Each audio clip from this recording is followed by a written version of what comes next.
Welcome to Channel AMEC, your insight to the Australian visa system.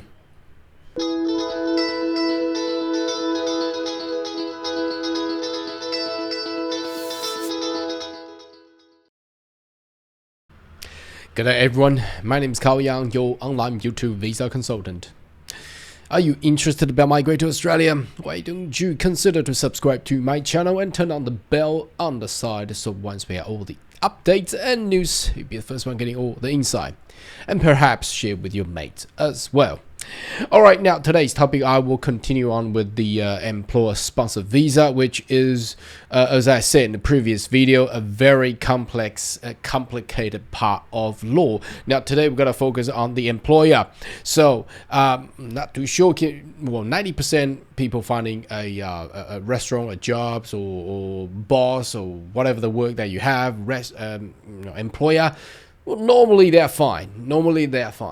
But the complication comes into how the Australian government, especially for the Department of Immigration and Home Affairs, how they identify a qualified business sponsor. So I will today go into the immigration's website, which really doesn't tell anything.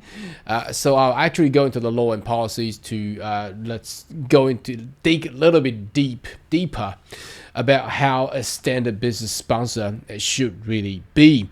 So it will be a little bit boring, but you should have this knowledge equipped. Otherwise, if you do not know how a qualified employer should be, you may get a job, but probably you won't successfully get a visa, because without a sponsor, there's no nomination. Without nomination, there is no visa. All right, so in this series, I'll go through from the employer and the issues, specific law, detailed policies, all the way through to the visa specifics. So today focus on the standard business sponsorship. Okay, now let's jump in there. First of all, you may use your Google or whichever the browser, Bing, using ChatGPT or whatever. You can search how to become a standard business sponsor. So usually this will be the business owner or the boss, the employer, access it to this page. Unfortunately, there's just not much is saying here. If I click on the eligibility, there's only 3 things. You have to be legally established current operating business. Well, of course, you know, no one is gonna, well, there's gonna be startups, okay, and there's a specific detail on the startups on that one. But anyway, startup will have is already established and operating background anyway, because if they doesn't have anything, obviously you cannot sponsor anyone to work. You cannot just pops out of nowhere and saying I wanted to sponsor Ben and Andrew just to work for me, and there's no detail there. You just cannot do that. Okay, have no adverse information. I'm gonna go through that in the detail of policy, basically saying that the employee is a good person, didn't do anything wrong. We must not be aware of any adverse information about you or anyone associated with you. So this is really broad. Now, how bad should that law or policy actually go or expand beyond? We'll go into the policy and have a look at that one. If we do know something about you or someone associated with you, it must be reasonable to us to disregard it. Don't know what that really tells us. Okay. So and how it actually extend the meaning and definition of adverse information. For example, if your boss has got a speeding fine, is that an adverse information? Or he hasn't paid for his speeding fine, will that actually cause on the failure or rejection of your visa? We'll go into have a look at that one there. Additional requirement, Business Australia. You should have a strong record, demonstrate commitment, employ local labor. You must declare you will not discriminate recruitment practices. So anyway, that's it basically doesn't say much. I mean, who is not in this category? I think 90%. But let's dig into detail there, as I have actually access to the policy and the regulation here. So First of all, this is most updated stuff. As you can see on the top left corner, 2024 1st July version.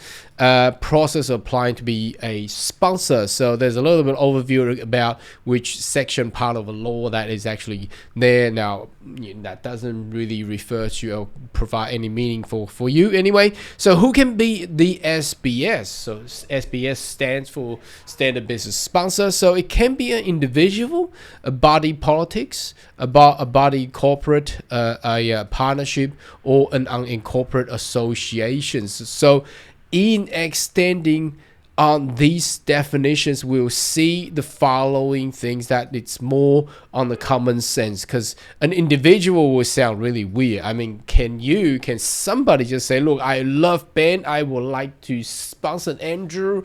That's individual, but can that be done? Not exactly, because you need to be either to become a sole trader or partnership. Okay, a proprietary company, that's generally a company. A public company, public company means you are publicly listed on the stock exchange. Government department, of course, a statutory authority, that's usually refers to semi-government departments or authorities there. Not-for-profit organization, for example, churches, religious groups and things. Education institutions, so university, schools and things like that. So generally are within those 1, 2, 3, 4, 5, 6, 7, 8 categories. So that's pretty simple to understand now. And it needs to be properly identify or correctly identify how they're going to do that. There is the ABN lookup. So I'm not going to go through this all bulky statement what trust and business name is. Usually this business entity, whether there's going to be sole trader. Sole trader means you do not form a company, but you operate a business as an individual, but you do have a Australian business number. So any business operate in Australia for commercial sense, industrial sense, whatever the business relates to, required to have an Australian business number. So the key things here is it will have to be searchable under the ABN lookup tools. So basically, when we search that specific ABN, Australian business number, we will find that business registered under the business owner's either name or whatever entity they choose to be. So now, some of the business required to have Australian company number if they are a proprietary company, or some of them will have trusts. Some of the large corporations do have a very complex trust system where there's a trustee. Trustee can be sole trader, individual, can be a company as well. It can be another trust. So I'm not going to go into those details about the corporation law, because that will be a little bit too deep there.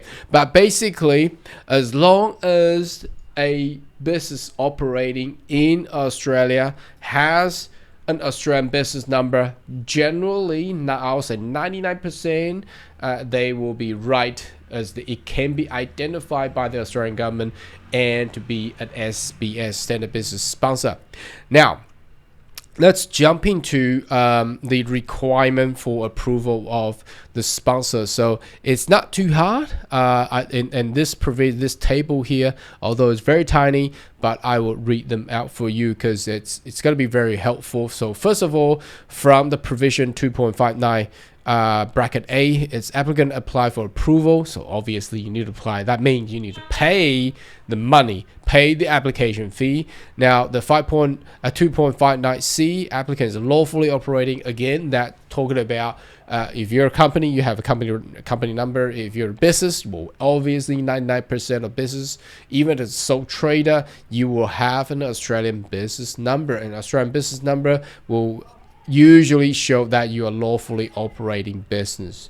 Now remember, those business number or company number required to be renewed. It does have a validity and expiry date.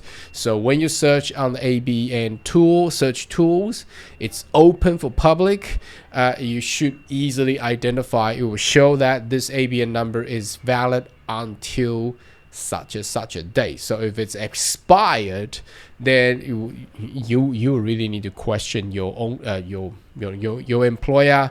Look, your ABN is expired. Can you validly employ me or provide the nomination? So usually they won't, because the accountant will urge you to do that. So the next one is 2.59F. If the applicant is the business owner, lawfully operating business in Australia, they should attest in writing they have a strong record, blah, blah, blah. That means they're making profit. So again, in my previous video, talked about a company or business making loss. Can they still, this is where the provision is. So if they are not, if their financials cannot show that they have a strong record of making profit and, commercialization, and employ local labor, if they never employ anyone, then it will raise a question mark, and it's likely that under this provision 2.59F, the business owner would not go through SBS applications. Okay, 2.59G, there's no adverse information. I'm going to jump in there in a minute. And 2.59H, it says if the applicant is lawfully operating business outside Australia and does not lawfully operate in business in Australia. So what does that mean? That means a overseas company can actually be an SBS as well. Need to be approved and establish an establish on behalf of applicant business operating business with overseas connection. Now, this part, there's a little bit of detail there I'll go through in this video, but generally these are global large corporations, or perhaps there is some sort of venture capital partnership between whatever the research group and with the Australian research group, allowing the researchers or whatever the group organization to sponsor those researchers to Australia. All right. For 2.60S, the applicant has not taken sole action or will result in transfer another person or another person paying someone else for the all costs. Now, it's really, really verbal if you want to go through that, like seeing a rap. But what that really meant is that there's a way that there are some practices out there, not legally. They are basically paying for sponsorship. That is banned. You cannot do that, and it's actually written in the criminal code now.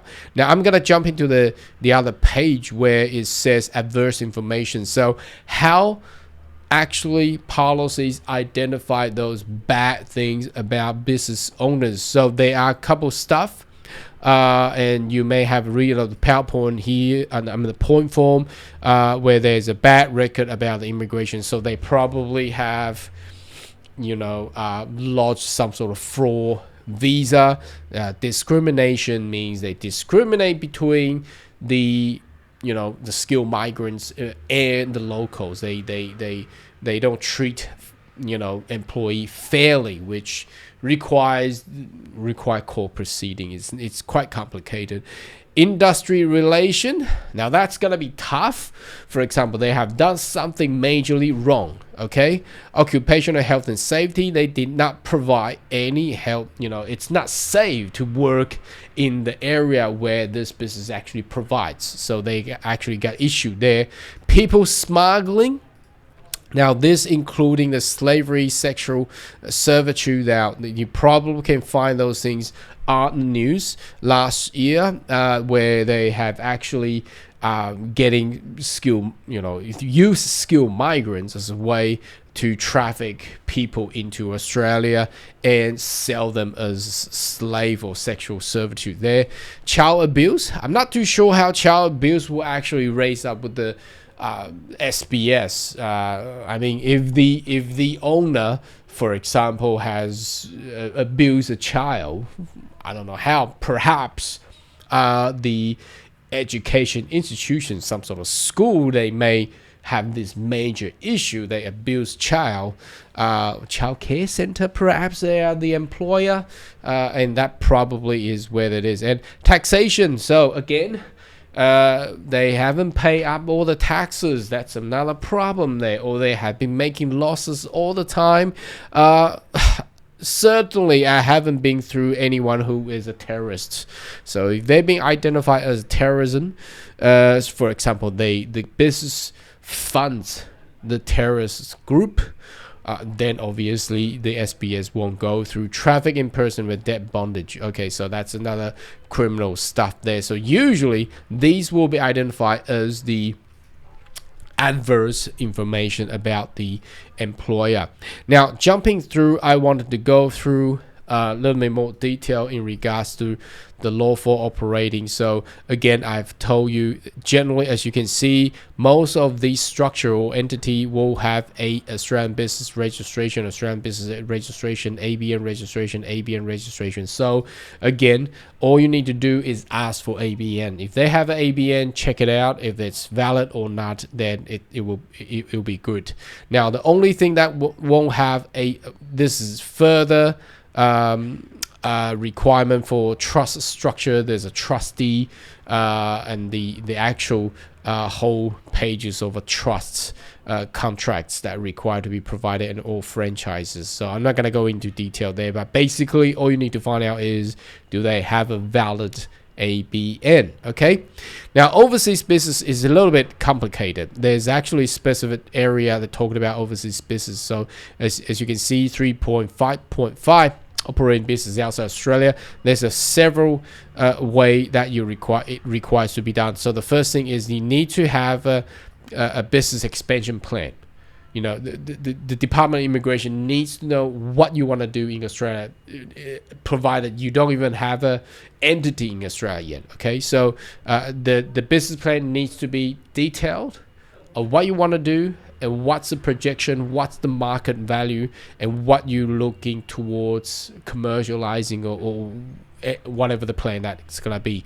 And there may be a joint venture agreement, that's what I said, between the party of overseas party and also an Australian party, and the contract between the standard business sponsorship applicant and a party. So it's basically there needs to show an interest in how this overseas entity looking towards to establish business in Australia. So there should be a way of projections what they want to do, because no one want to do a not profit commercial valued business operation in Australia, even unless it's a non-profit organization, for example, a religious group. Okay, then they need to show something like that. But we need to understand one thing is that overseas business sponsor, despite they can sponsor people, they can put people over to Australia, but those people will never utilizing this category of nomination or sponsorship in order to transfer into a permanent residence. So it's not possible to actually get that done. So that's basically what, in a nutshell, what standard business sponsorship SBS is all about. So you can probably share this video if you have a potential business sponsor, because normally an Australian employer will be reluctant to actually go through detail finding out laws. And I noticed there's not much of video talking about what employers should really be. So here we go. This is a specific video on this one. And should you have more question and query, more than welcome to leave comment right down below. And I see you next video. Goodbye.